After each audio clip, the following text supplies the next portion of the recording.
Ce matin, j'aimerais aborder un double sujet qui est celui de l'adaptation au changement et la formation continue. Parce que les évolutions, elles sont constantes autour de nous. On a plusieurs façons de vivre le changement. On vit dans une période où ça évolue sans cesse. On est sans cesse obligé de s'adapter à des changements. Qu'on le veuille ou non, c'est un constat, c'est une réalité. Que ce soit dans notre vie professionnelle, dans la scolarité, on est constamment amené à devoir s'adapter à un certain nombre de choses. Notre environnement, il bouge, il évolue. Et cela, vous devez sûrement le remarquer vous aussi, on a l'impression que ça s'accélère de plus en plus tout le temps. On a l'impression que c'est sans fin et qu'il faut sans cesse essayer de s'adapter à ce qu'il y a autour de nous. Or, la difficulté, c'est que nombreux d'entre nous aiment les choses qui sont stables. On aime un cadre stable, on aime la stabilité, on aime le statu quo, c'est quelque chose qui est rassurant. Mais on est bien obligé de constater que malgré cela, si on ne cherche pas à s'adapter au changement, rapidement on est dépassé par les événements. Si on ne cherche pas à s'adapter au changement, finalement, on est amené à reculer. On est amené à se mettre en retrait. On est amené à s'exclure de la marche en avant. C'est une réalité. Et oui, c'est vrai, la société, elle nous oblige à nous adapter à toutes sortes de choses. Ah, excusez-moi, j'ai fait le diaporama, c'est vrai.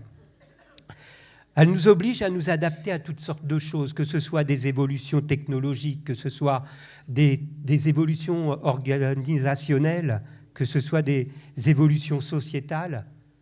On voit qu'autour de nous, constamment, on est obligé de s'adapter. Les relations, elles évoluent. On voit bien que les relations, elles évoluent de génération en génération.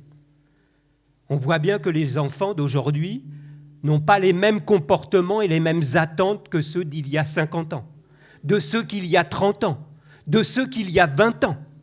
Qu'on le veuille ou non, les choses, elles évoluent. Que cela nous dérange ou pas, les choses évoluent et il va bien falloir choisir, est-ce qu'on va s'adapter ou est-ce qu'on va se mettre en retrait ?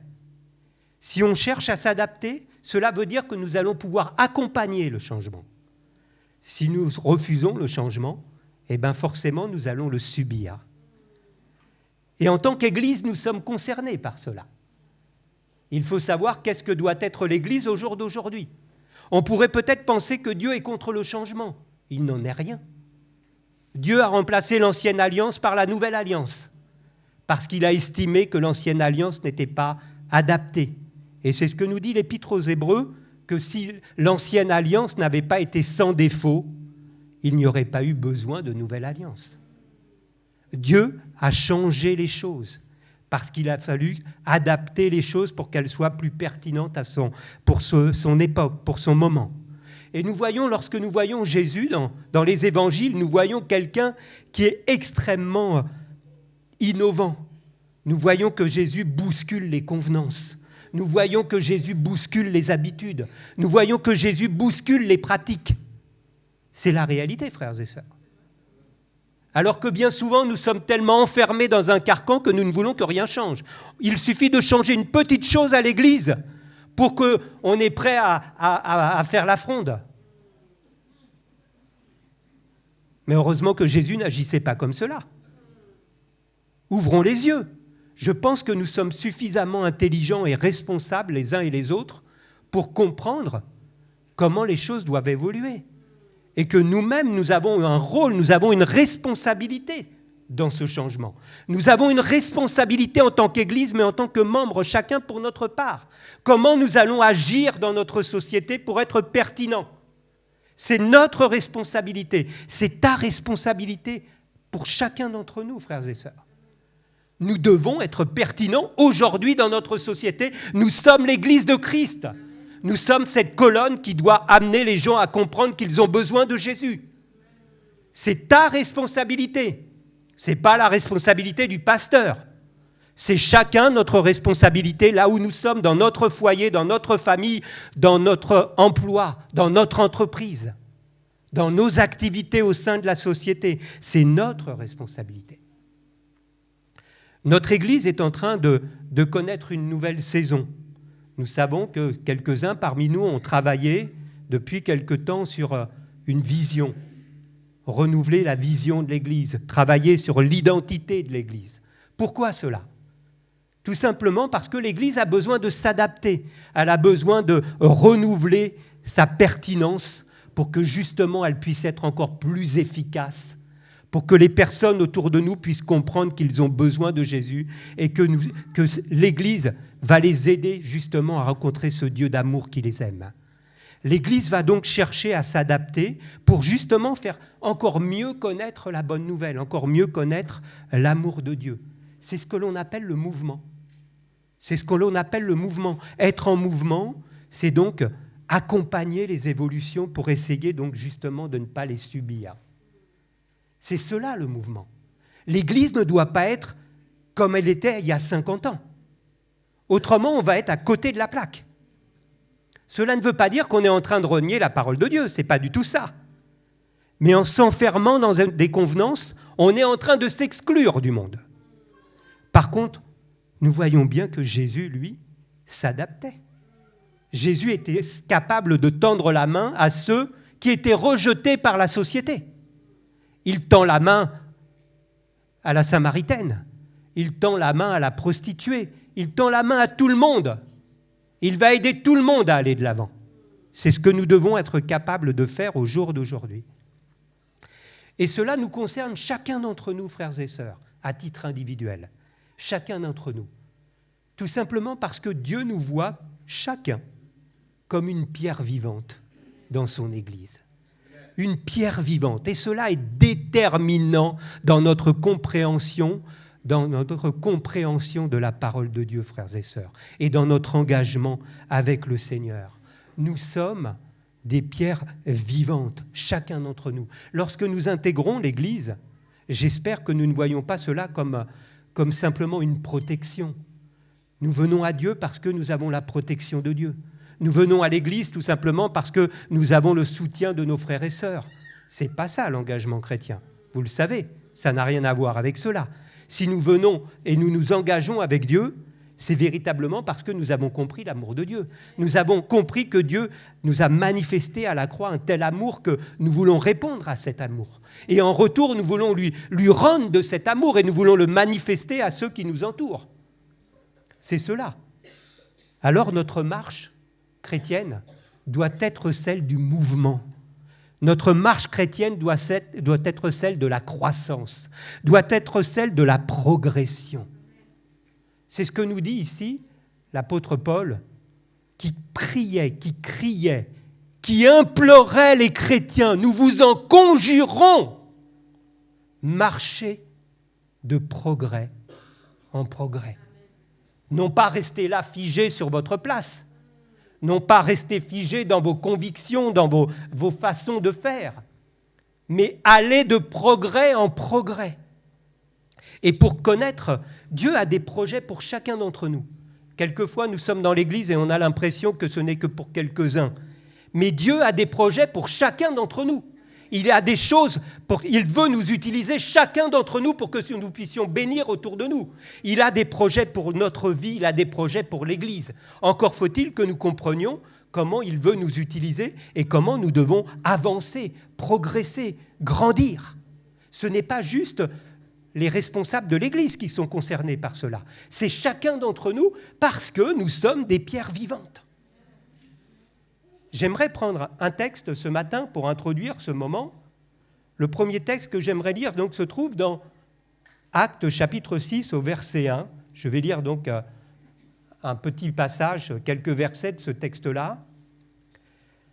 En ce temps-là, nous sommes donc dans les Actes des Apôtres, le début de l'Église, le tout début de l'Église. Cette belle Église, cette grande Église glorieuse que nous connaissons parfaitement. En ce temps-là, alors que le nombre des disciples augmentait, les croyants de langue grecque se plaignirent de ceux qui parlaient l'hébreu. Ils disaient que les veuves de leur groupe étaient négligées au moment où chaque jour on distribuait la nourriture. Les 12 apôtres réunirent alors l'ensemble des disciples et leur dirent « Il ne serait pas juste, pas légitime, pas convenable que nous cessions de prêcher la parole de Dieu pour nous occuper des repas.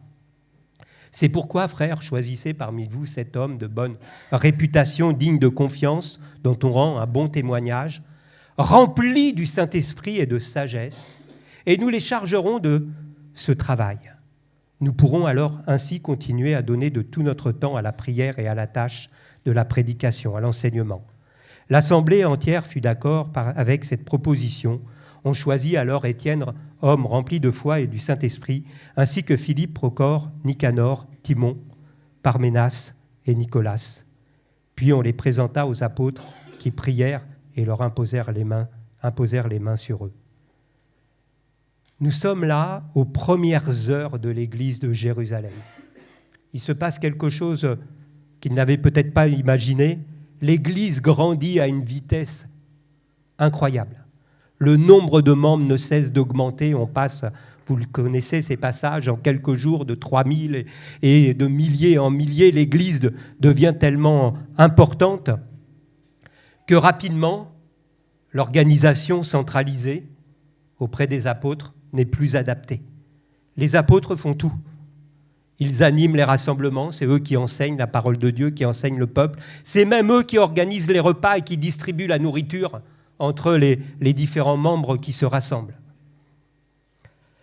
Et rapidement, ils sont noyés. Rapidement, ils se trouvent noyés par la multitude de tâches qu'ils ont à accomplir. Et donc, comme ils sont noyés, c'est la désorganisation qui apparaît. Le ministère de la parole se trouve réduit à des tâches annexes. Ils prennent de moins en moins de temps pour prier. Ils n'ont plus beaucoup de temps pour leur relation avec Dieu et leur service se trouve affecté. Il n'est plus aussi efficace qu'au début. Tout simplement parce qu'il s'est passé quelque chose, un problème dans l'Église qui a provoqué une désorganisation. Alors que se passe-t-il ? Les murmures commencent à apparaître. Tout le monde commence à se plaindre. Qu'est-ce que c'est que ça ? C'est pas possible. Il n'y a pas d'égalité, il n'y a pas de traitement comme il faudrait. Et donc une crise éclate. Nous sommes aux premières heures de l'Église.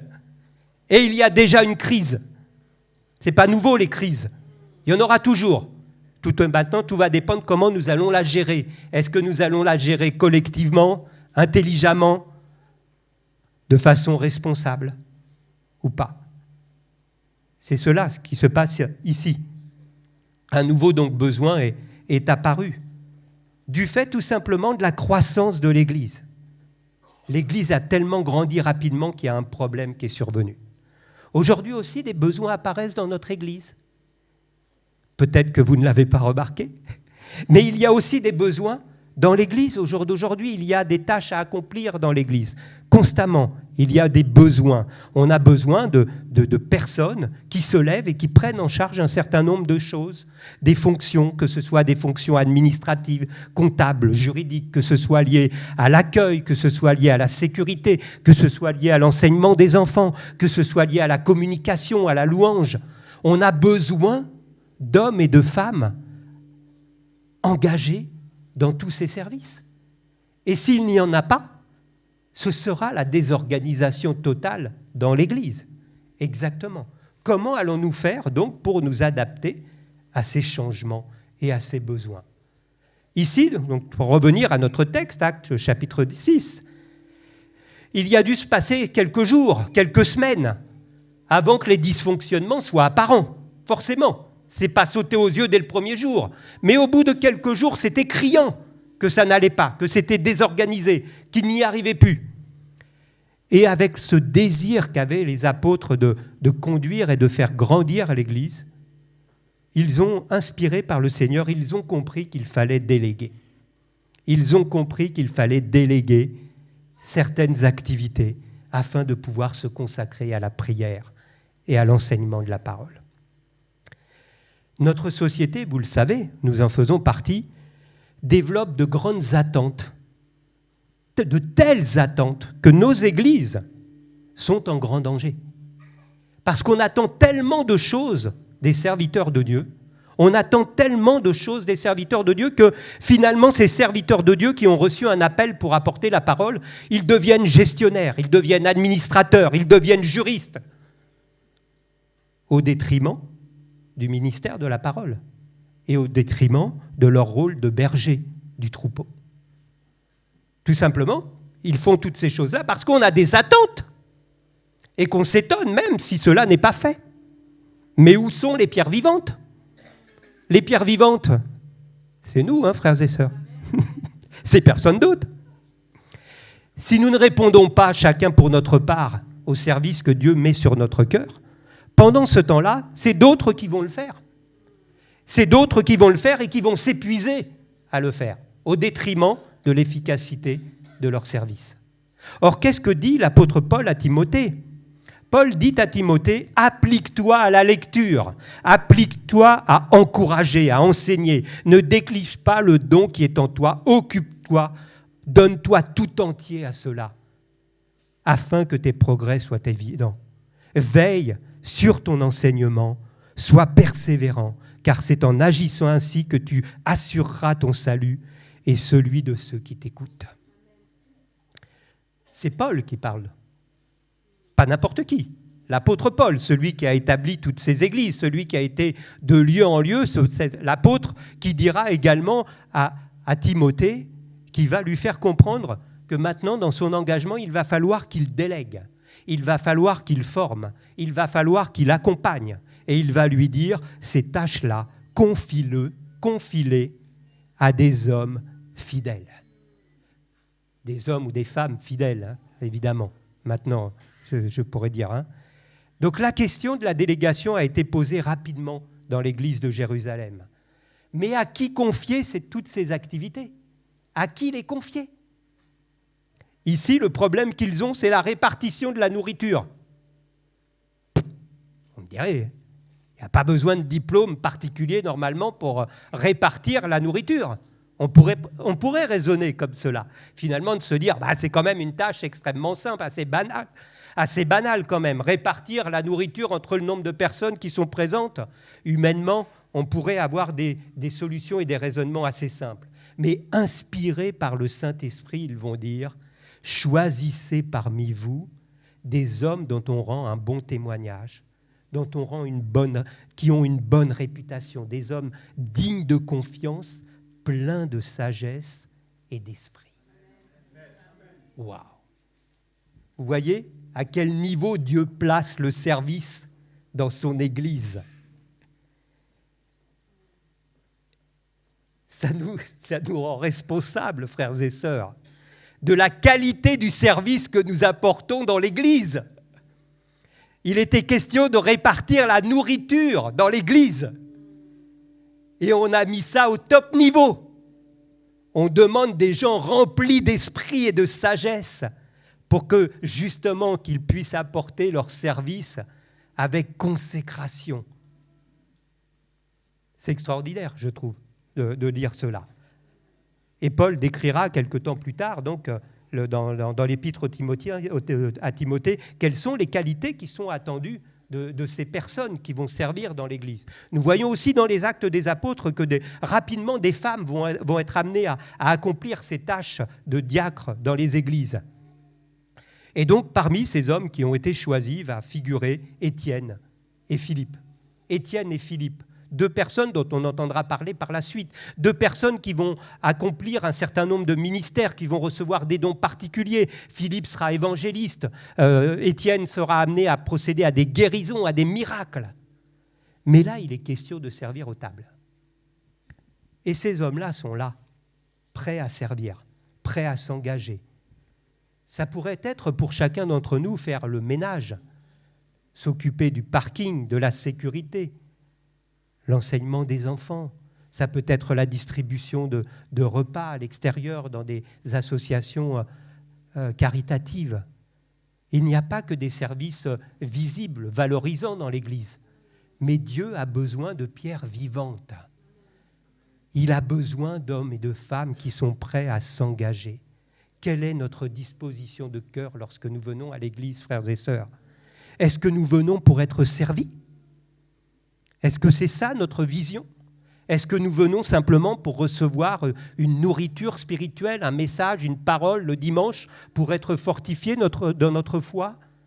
Est-ce que nous venons le mardi aux réunions de prière simplement parce que nous avons des sujets et que nous voulons que l'Église prie avec nous pour ces sujets ? Est-ce que c'est ça la vision que nous avons du service ? Dieu, lui, te voit comme une pierre vivante dans son Église. Il compte sur toi. Il voit bien plus grand pour toi. Quelle est notre vision ? Est-ce que nous sommes là pour grandir dans l'amour, dans l'unité, dans la sanctification ? Si c'est comme cela que nous voyons les choses, alors soyons disponibles, soyons à l'écoute, parce que le Saint-Esprit nous parle lorsque nous voyons les besoins autour de nous, lorsque nous regardons comment le culte se passe, lorsque nous voyons les réunions, lorsque nous croisons des frères et des sœurs qui sont dans la difficulté, parce qu'il y en a forcément. Vu le nombre que nous sommes, il y a forcément des frères qui sont dans la difficulté. Peut-être par un problème de garde d'enfants, peut-être un problème financier, peut-être, que sais-je. Mais ouvrons les oreilles, soyons disponibles. C'est ça l'Église de Christ. C'est cela que Dieu veut faire avec nous. Nous ne sommes pas là pour être maternés, nous ne sommes pas là pour être portés, nous sommes là pour donner. C'est complètement différent. C'est plus du tout la même vie chrétienne si nous sommes là pour donner. Alors la vie avec Christ, justement, c'est une formation continue. Il faut bien comprendre cela. Le baptême n'est pas une fin en soi. La carte de membre, ce n'est pas un sésame pour le ciel. Nous devons chacun, pour notre part, contribuer à notre parcours de foi. Nous devons contribuer à notre parcours de foi. Afin que nous puissions grandir et afin que nos progrès soient évidents. La formation continue, c'est un concept que l'on connaît bien dans le monde professionnel. On en entend régulièrement parler. Mais il en est de même dans la vie chrétienne. Nous sommes en formation continue. Un jour, nous avons rencontré Christ et nous ne devons pas être au même niveau que quand nous avons rencontré Christ. Ça veut donc dire qu'il va falloir grandir. Et pour grandir, il va falloir se former. Il va falloir passer par un certain nombre d'étapes qui vont nous aider à grandir. C'est un point capital, hein ? On doit bien comprendre que quand on arrive et qu'on découvre Christ, on est tout neuf. On n'a pas de connaissances, on ne connaît pas la Bible, on ne sait pas ce que Dieu attend de nous. Mais quand j'ai 5 ans d'engagement, quand j'ai 10 ans d'engagement, quand j'ai 20 ans d'engagement, normalement, je dois être un peu plus au fait des choses quand même. Je dois un peu mieux connaître la Bible. Et normalement, j'ai dû faire des expériences avec Dieu dans mon engagement. Je ne dois pas simplement venir et m'asseoir sur ma chaise, toujours au même endroit, attendre de recevoir et de repartir. Ce n'est pas cela que Dieu attend de chacun d'entre nous. Cette formation continue, elle passe donc par certains lieux, certaines étapes qui vont nous aider à grandir.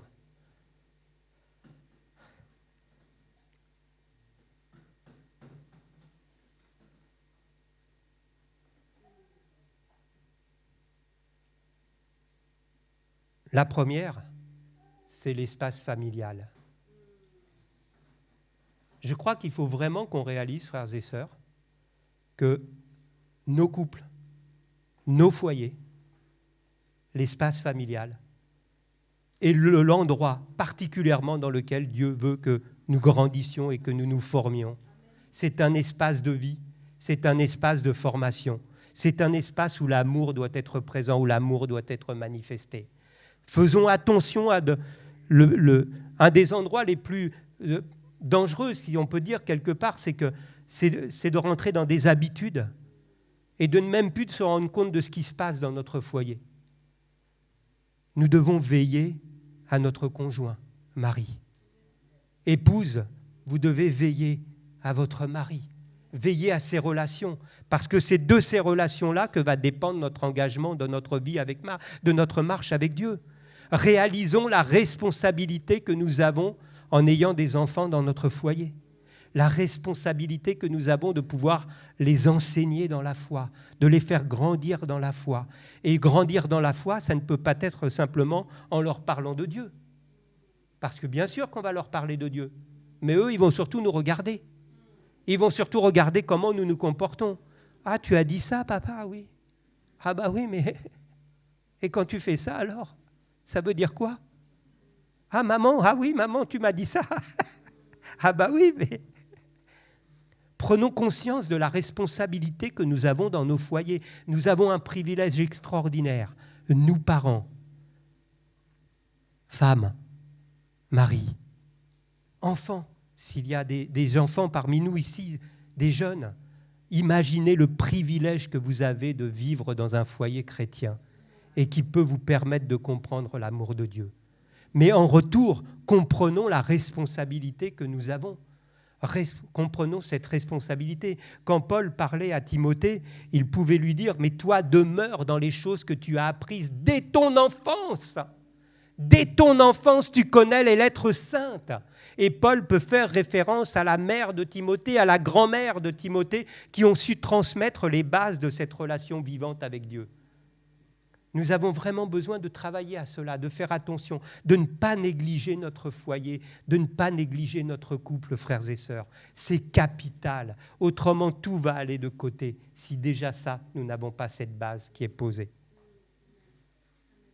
Le deuxième point que je voulais souligner, ce sont les modèles. Nous avons besoin de modèles pour grandir. Les modèles, ce sont ces personnes qui sont autour de nous et qui nous inspirent. Il y a des modèles dans l'Église. Il y a des modèles dans l'Église, frères et sœurs. Des personnes qui nous inspirent par leurs attitudes. Leur attitude dans la difficulté, par leurs paroles, par la sagesse de leurs paroles. Des personnes qui sont remplies d'amour, qui font preuve de simplicité, d'authenticité, qui manifestent un engagement, un amour pour leur prochain. Il y a des personnes comme cela au sein de nous. Soyons inspirés par les modèles. C'est important de comprendre cela parce que c'est souvent des choses qui nous aident à grandir dans la foi. Paul avait conscience d'être un modèle pour Timothée. Il avait conscience de cela, il avait conscience de ce qu'il lui apportait, de ce qu'il représentait pour les personnes qui l'entouraient, de ceux qui l'écoutaient, de ceux qui le regardaient. Il peut dire ici à Timothée, pour toi, tu as suivi de près mon enseignement, mais pas uniquement mon enseignement.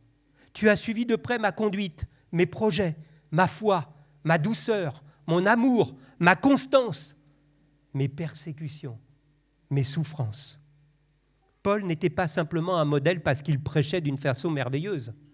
Il était un modèle dans tous les domaines de sa vie.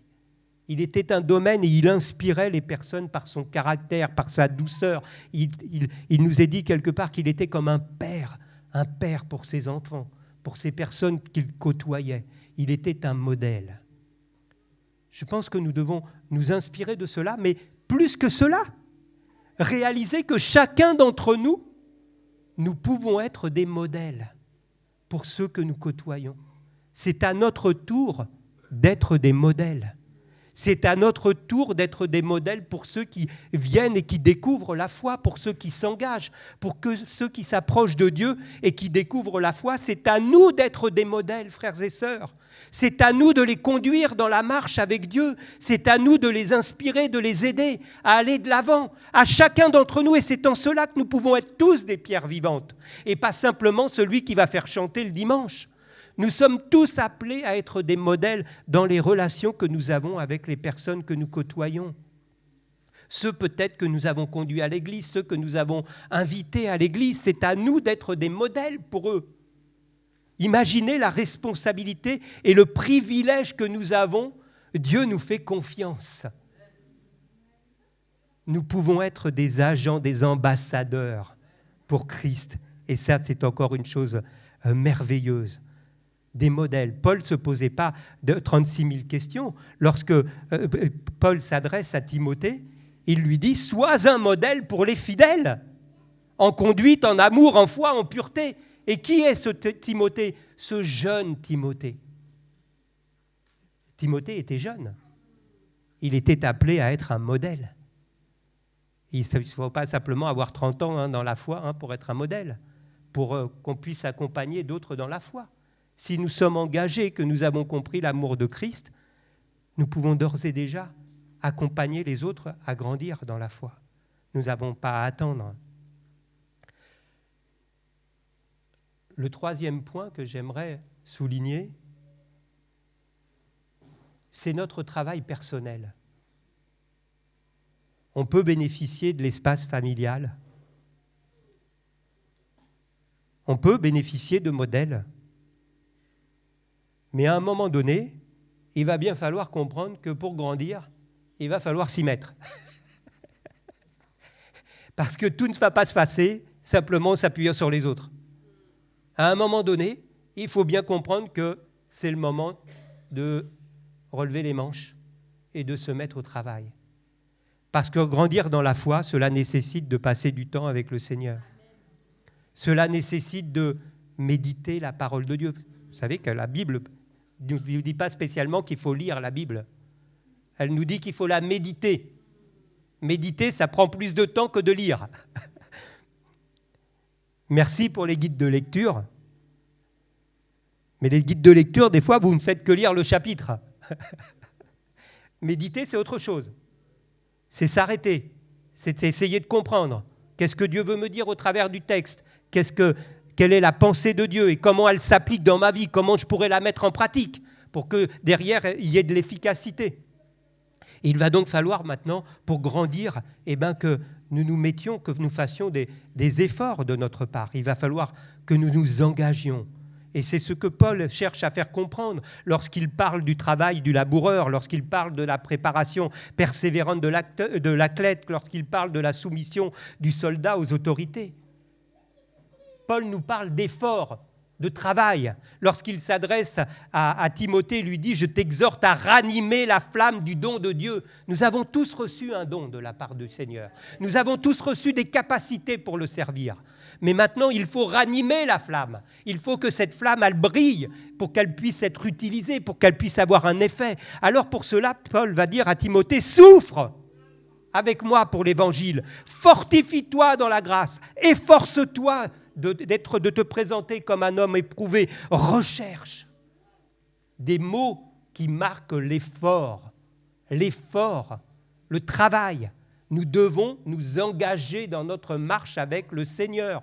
Rien ne se fera sans que nous soyons impliqués. C'est vrai que c'est un peu difficile à notre époque où on a l'impression que tout nous est dû. On est dans une société qui n'a que des droits mais pas de devoirs. Mais la Bible, elle, nous parle d'effort. La parole de Dieu nous parle de persévérance. Elle nous dit de travailler à notre salut avec crainte et tremblement. De travailler. Frères et sœurs, pas juste de réclamer, pas juste de venir avec ses sujets de prière. Elle nous demande de travailler. Personne ne réussit rien sans effort. Personne n'obtient des diplômes sans avoir travaillé de façon persévérante. Aucun artiste, aucun musicien, aucun athlète n'arrive au sommet sans des heures et des heures et des heures de travail. C'est à nous de nous engager. C'est à nous de consacrer du temps pour grandir dans la foi. Et après, nous avons un terrain de mise en pratique qui est extraordinaire. Nous pouvons intervenir dans des tas de domaines dans l'Église. Il y a tellement de choses à faire dans l'Église, tellement de domaines dans lesquels nous avons besoin de bras, d'hommes et de femmes, de frères et de sœurs qui se lèvent, afin que d'autres arrêtent de s'épuiser. Mais le travail, il n'est pas que dans l'Église, parce que moi, je ne veux pas simplement comprendre. La vie chrétienne, elle ne se fait pas qu'ici. Il y a tellement de choses à faire également à l'extérieur, d'ouvrir notre maison, d'ouvrir notre cœur, d'ouvrir nos bras envers ceux qui sont dans la difficulté autour de nous. Le travail personnel, c'est un point important dans cette formation que nous ne négligions pas. Le dernier point que j'aimerais aborder, c'est le passage de témoin. Personne n'est éternel. Personne n'est éternel et nous devons sans cesse avoir à l'esprit de préparer la relève. Préparons-nous à laisser la place aux autres, frères et sœurs. Quel que soit votre service, soyez toujours dans cette démarche qu'il faut former ceux qui vont prendre le flambeau. Tout le temps, il faut avoir cela à l'esprit parce que vous ne savez pas à quel moment le Seigneur va vous rappeler. Vous ne savez pas à quel moment vous allez être amené à céder la place. Vous ne savez pas ce qu'il peut se passer. Par contre, si vous formez les gens, si vous les préparez à la relève, alors d'autres seront prêts pour prendre le flambeau par la suite. Nous devons toujours avoir cela à l'esprit. Et nous voyons que Paul, l'apôtre Paul, cet homme énergique, cet homme important, intelligent, cet homme érudit, qui a un engagement total, qui a ouvert des églises, qui a été de lieu en lieu pour ouvrir des églises, il a tout de suite cette idée à l'esprit. Il s'adresse à Timothée déjà en lui invitant à être un modèle et à former d'autres personnes. Rapidement, il va lui dire « Confie ces choses à des hommes fidèles qui soient capables ». Timothée vient juste de rentrer dans le ministère, que Paul est déjà en train de lui faire comprendre qu'il faut qu'il prépare la relève. Il n'est pas en train de lui dire « Allez, installe-toi, tu as 20 ans devant toi ». Non, il vient d'être installé. La première chose qu'il lui demande, c'est déjà de préparer la relève, de préparer ceux qui vont prendre la suite par la suite. Voilà ce que Dieu veut de chacun d'entre nous, frères et sœurs. Donc ce matin, nous sommes l'Église de Christ. Merci Seigneur. Je voudrais vraiment qu'on puisse réaliser que ce que Dieu attend de chacun d'entre nous, frères et sœurs. J'aimerais tant que notre Église soit une Église pertinente, que notre engagement chrétien de chacun d'entre nous puisse porter du fruit. C'est véritablement ce que Dieu attend de chacun d'entre nous. À quoi va-t-on être regardé lorsque nous nous présenterons devant le Seigneur ? On va regarder notre persévérance, notre fidélité. Et est-ce que nous avons porté du fruit ? Si nous venons aussi nombreux chaque dimanche, il faut que notre Église, elle porte du fruit. Nous devons voir des hommes et des femmes qui s'engagent avec Dieu et qui s'ajoutent à nous. Mais au fur et à mesure qu'ils vont s'ajouter, cela va poser des problèmes à l'Église. Des bons problèmes, si on peut dire. Mais un problème, s'il n'est pas résolu, s'il n'est pas pris en charge comme il faut, cela va provoquer des besoins. Et les besoins, personne d'autre que nous ne pouvons y répondre. La réponse aux besoins, elle se trouve là. Elle se trouve là, elle se trouve ici, frères et sœurs. C'est nous qui allons pouvoir répondre à ces besoins. Donc comprenons cela. Vraiment, si nous avons une vision étriquée de notre marche avec Dieu, que ce message puisse vous aider à comprendre ce que Dieu attend de chacun d'entre vous. Vous avez un rôle important à accomplir dans cette Église. Chacun d'entre vous. Dieu ne vous voit pas comme un pion, mais il vous voit comme une pierre vivante qui va pouvoir apporter sa contribution à l'Église et permettre à l'Église d'aller de l'avant. Il y a du mouvement, tant mieux. Il y a des adaptations, tant mieux. L'Église évolue, tant mieux. Moi, je crois que ça serait plutôt inquiétant si l'Église n'évoluait pas. Ah, des fois, ça nous dérange. Ah oui, il y a ça, il y a ça. Ah non, et ça, je ne veux pas. Ah ça, non. Ah ça, il est écrit. Il est écrit quoi ? Non mais sérieux. Regardez l'attitude de Jésus. Quand Jésus se comporte dans les évangiles, les religieux sont gênés par l'attitude de Jésus. Ils sont sans cesse en train de dire « Mais pourquoi il fait ça, lui ? Pourquoi il fait ci ? Et pourquoi il fait ça ?» C'est Jésus, notre Seigneur, qui agit. Il sait ce qui est bon et il permet justement que nous puissions nous adapter aux évolutions. Que Dieu nous aide à comprendre cela et nous aide vraiment à devenir chacun pour notre part des pierres vivantes dans cette Église, qu'il n'y ait pas que 5, 10, 20, 30 personnes qui se lèvent, mais que nous soyons tous des pierres vivantes. Nous avons tous des choses à apporter dans notre foyer en tant que modèle, en tant que main tendue à ceux que nous rencontrons à l'extérieur et que nous puissions voir des dizaines et des dizaines de personnes qui viennent nous visiter et qui s'ajoutent dans cette Église. Que ce ne soit pas un de temps en temps, mais que ce soit des dizaines toutes les semaines qui s'ajoutent à nous, frères et sœurs. C'est cela la vie, c'est cela que Dieu veut faire au travers de nous. Si nous ouvrons nos yeux, si nous croyons en Dieu, peut-être que nous n'avons pas confiance en nous, mais ayons confiance en Dieu. Il est celui qui est avec nous, il est celui qui va nous accompagner, qui va nous permettre d'avoir la bonne parole, la bonne attitude. Que Dieu nous bénisse encore ce matin. Amen.